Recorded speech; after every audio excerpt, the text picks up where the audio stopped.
বিপিএলে প্রথমবারের মতো চিটাগং কিংস নিজেদের হোম ভেন্যু চট্টগ্রামে খেলবে 5 ম্যাচ। আগের দিন টুর্নামেন্টে শুরু হলেও 31 ডিসেম্বর চিটাগং কিংসের বিপিএল শুরু হবে। প্রথম ম্যাচে প্রতিপক্ষ খুলনা টাইগার্স। চিটাগংয়ের স্কোয়াড সহ বিস্তারিত আলোচনা প্রতিবেদনের শেষ অংশে। 2025 বিপিএল দরজায় কড়া নাড়ছে। 30 ডিসেম্বর শুরু হয়ে বিপিএল এর পর্দা নামবে 7 ফেব্রুয়ারি। শুরুর ঢাকা পর্বে 2 ম্যাচ খেলে সিলেটে পৌঁছে শরীফুল মঈন আলীরা খেলবে আরও 2 ম্যাচ। এরপর কিংসের গন্তব্য নিজের শহর চট্টগ্রামে। সাগরিকায় সবচেয়ে বেশি 5 ম্যাচ খেলে ফের মিরপুর শেরেবাংলার এসে লিগ পর্বে নিজেদের শেষ 3 ম্যাচে মাঠে নামবে।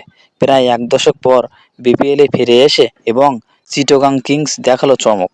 একের পর এক তারকা ক্রিকেটারদের তারা দলে ভিড়িয়েছে। সাকিব আল হাসান, মঈন আলীদের জন্য হেড কোচ নিয়োগ দেওয়া হলো অস্ট্রেলিয়ার শন টেইটকে।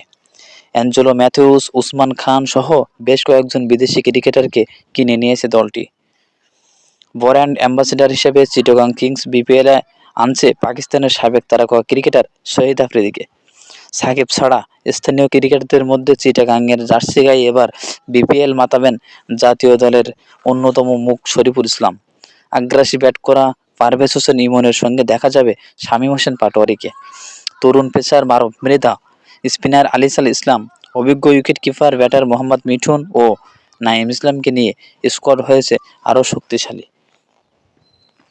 চিটাগংয়ের মূল স্কোয়াড যারা হতে পারেন দেশিদের মধ্যে বিশ্বের 1 নম্বর অলরাউন্ডার ছিলেন সাকিব আল হাসান, শরীফুল ইসলাম, শামীম হোসেন পারভেজ হোসেন ইমন, খালেদ আহমেদ, আলিসাল ইসলাম, মোহাম্মদ মিঠুন, নাঈম ইসলাম, মারুফ মৃধা, রাহাতুল ফেরদৌস, জাবেদ শেখ, পারভেজ জীবন ও Marshall Ayub.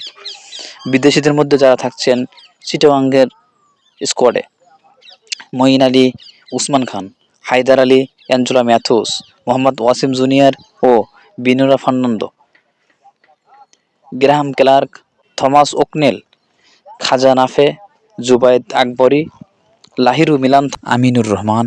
AH24 sports news. নিয়মিত এইরকম ইন্টারেস্টিং স্পোর্টস নিউজ ভিডিও পেতে আমাদের পেজটি অবশ্যই ফলো করে রাখুন। থ্যাঙ্কস।